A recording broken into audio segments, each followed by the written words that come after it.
Hey, it's AJ Mansour back again with another insightful conversation thanks to our friends over at the Children's Theater Company in Minneapolis. Today, I will be joined by Reed Sigmund, who plays Toad in the upcoming production of A Year with Frog and Toad. The new production at the Children's Theater follows the lives of Frog and Toad, two best friends who embark on a year's worth of adventures and are now set to take our families along with them for the ride. Our conversation with Reed highlights some of what patrons can expect from this presentation, some of what keeps bringing Reed back to the children's theater. He's performed in The Grinch, Wizard of Oz, and others, and why it's special bringing theater and performing arts to a new, younger generation. So, without further ado, here is my conversation with Reed Sigmund from A Year with Frog and Toad. Sure. This is A Year with Frog and Toad. It was a show that debuted at Children's Theater Company back in 2003 and then went on to Broadway and was nominated for 3 Tony Awards. It is based on the Arnold the Bell books that many of us read as kids. I read them frequently as kids. And it's a story about two friends, Frog and Toad, who could not be more different from one another. And this show, A Year with Frog and Toad, takes us through every season and the adventures that they have in every season, and how Toad and his anxiety kind of lets every single situation fall apart before Frog has to kind of help him find the joy in the season. We have, my family, have seen you before, and you seem to have a proclivity to play characters. I guess Toad's not exactly green, but you lean towards the green. We've seen you as the Grinch before. Tell me a little bit about what you like from all of your experiences, but this one specifically, when you are playing a role that's adapted from a book or from another story, what freedom that gives you, what restrictions that might give you. What do you like about that? It's a challenge. I remember the first time I was handed a kind of an iconic role here at CTC. I got to play the Cowardly Lion in The Wizard of Oz. And while I was excited, I was also terrified because I'm like, this role, it's just, it's the same script that the movie has, the same songs from the movie. And I'm like, this carries some expectations to it. And the last thing that I want to do is have a bunch of people excited to come see a show, sit in the audience, and immediately when I open my mouth go, and be disappointed and be like, that's not what I was expecting. That's not what I was hoping for. So every time you take on one of these roles, you do have to acknowledge and be aware that there is an expectation that comes with it, whether it's Shrek, whether it's the Grinch, whether it's Captain Hook, the Cowardly Lion, the genie from Aladdin, Ernie from Bert and Ernie, whatever it might be. There's an expectation of how people expect you to look and how people expect you to sound. And what I try to do is I never want to do a direct impression of those, because then it feels a little soulless and it feels like I'm just a less good copy of something that they love.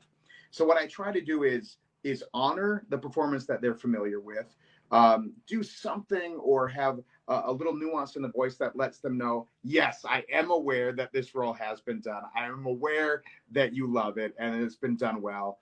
I love it too.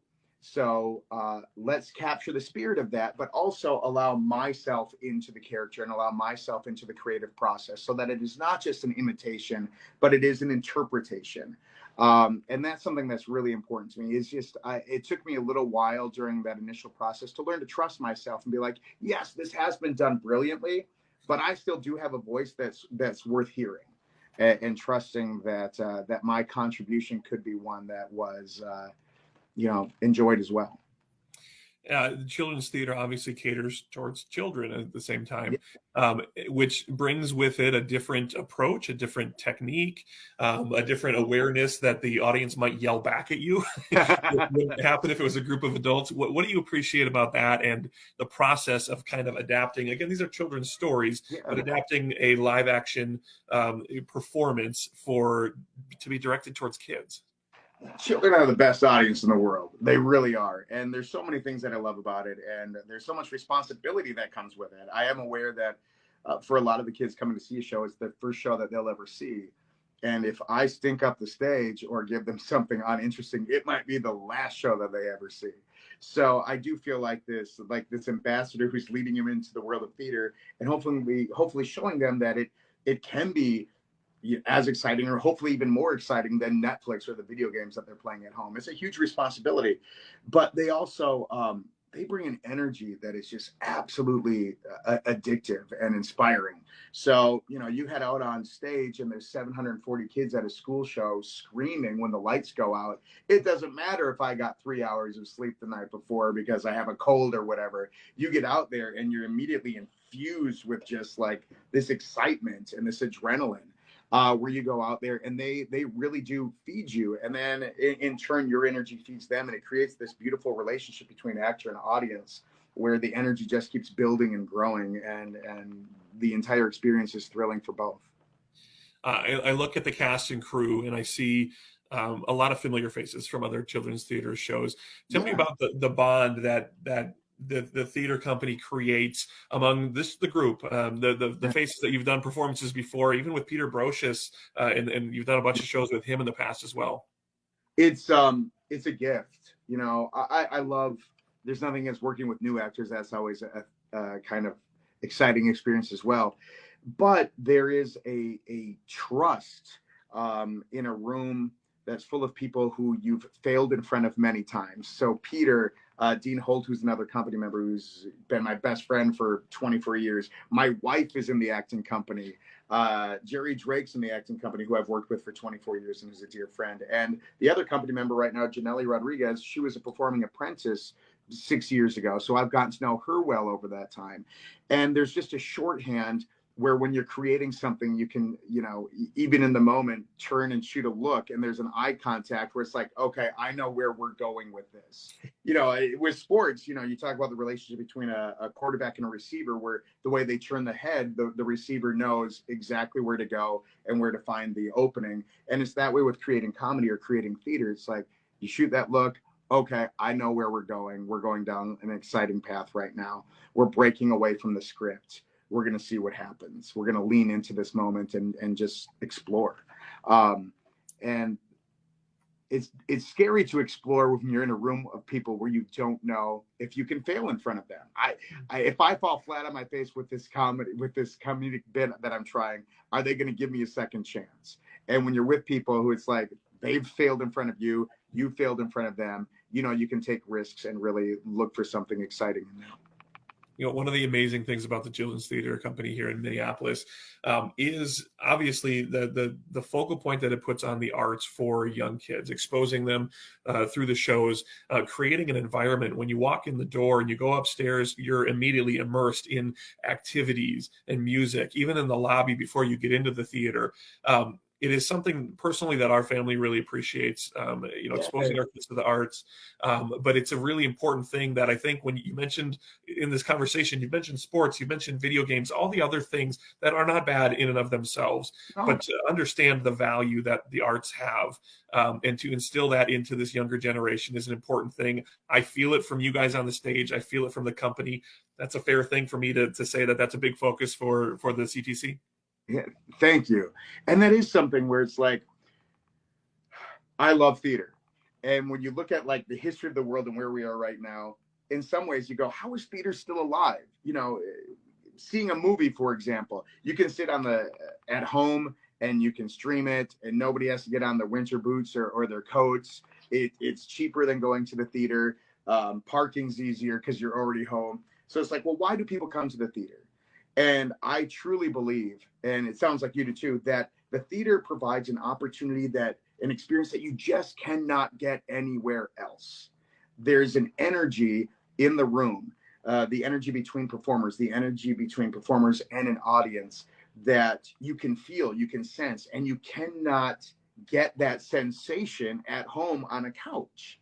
It's a communal experience for an audience to see a show together. And I think that's why it endures, because it is worthwhile, because it does feed us in a way that no other art form can. Yeah, we literally just last night got back from The Lion King over at the Orpheum. You did? Which was amazing. Our 9-year-old is really just immersed in theater. He's doing his first performance at the end of the month in the Jungle Book of a children's Broadway performance. So he's really getting into it. We're loving it. We're loving kind of going along this journey with him. For kids who might be exposed at school or might be exposed through a private company, I don't even want to say advice, but what encouragement would you have for them as they embark on a journey that might take them out of their comfort zone a little bit, expose them to something new, and potentially could be something that they fall in love with? You know, it's I can speak about this because it was me. And my first show was when I was in fourth grade, and honestly, I didn't know what I was doing, and honestly, I didn't know if it was even something that I wanted to do. It was kind of like you were just led down that path by my music teacher.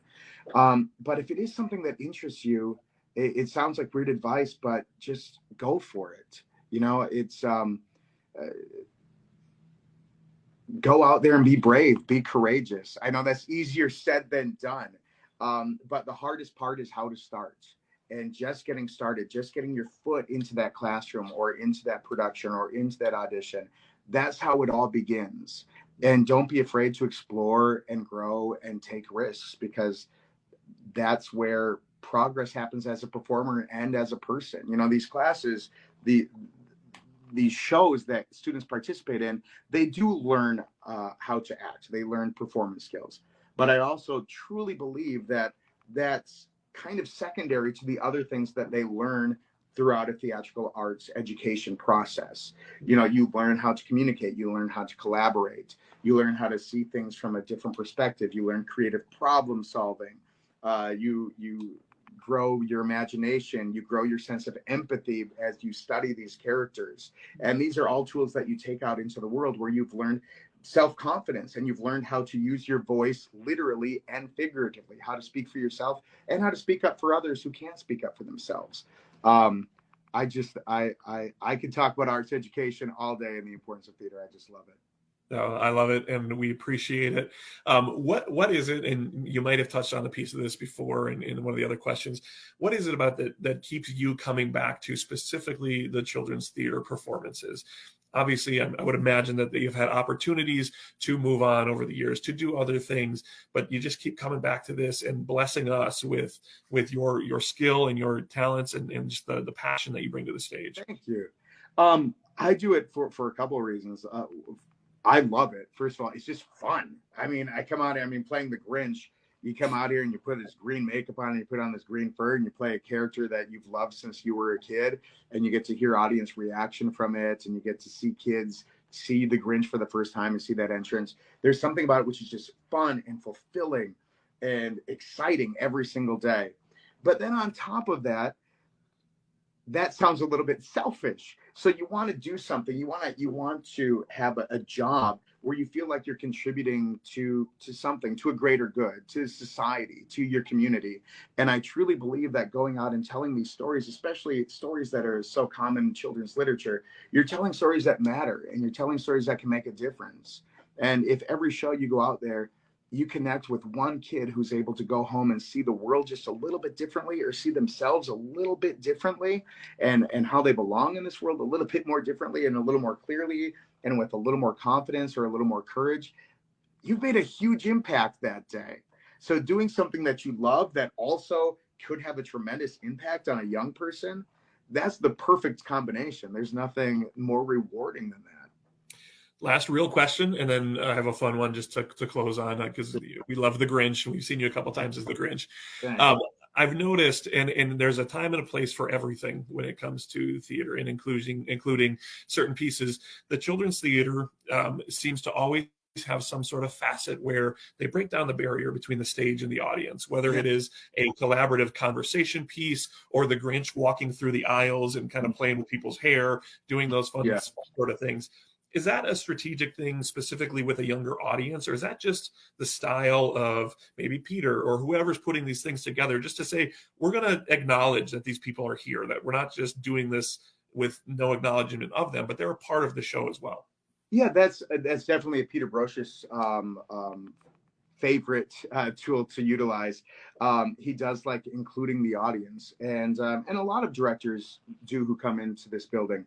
But it really is, it's about connection. And it is about, as I said earlier, with finding what makes this art form different. You know, if you're watching something on TV, you can't interact with the actors, you know, on the screen. This is a way to come out and really connect with the audience. And that's something that we aim to do with every show, to connect with them on multiple levels and hope that as audience members, they connect with us and connect with each other. So there is something about going out and making sure that these kids are able to say, you know what, I see them, but at the same time, they see me. And that is kind of a powerful experience for them, I think. All right, last one, and I switched it into two-part. I'm so sorry. No. The green makeup for the Grinch, how long does it take to get off? Oh man, it stains. I've tried so many different cleaning solutions. I think it was last year where somebody was like, use coconut oil. So I was literally every night going home smelling like, you know, well, Yeah. I was going home smelling like, you know, a Mounds bar, but it was like rubbing coconut oil all over my face and different cleaning products. It really doesn't come off. And the reason is because you put on this makeup while your pores are closed, and then you go out and you start sweating and all your pores open up and all the green makeup is like, hey, there's a hole, dive in. Like you're almost tattooed with it then. Yeah. So we normally close first week of January, and I would say I have kind of the green fades into a yellowish hue, and then my face is yellow until probably Valentine's Day most years. Yeah, I would assume so. Everybody's assuming that I'm ill and dying of something. And I know. It hasn't stopped you from coming back and playing the role again and again, though. Do you try and change it up a little bit? I mean, we noticed some differences from year to year, but yeah. I mean, so much of it is iconically, you know, your Grinch. Okay, the Grinch is the Grinch, but then there's the Grinch that we see at the Children's Theater. Yeah. Do you try and change it up year to year as well? Yeah, I try to.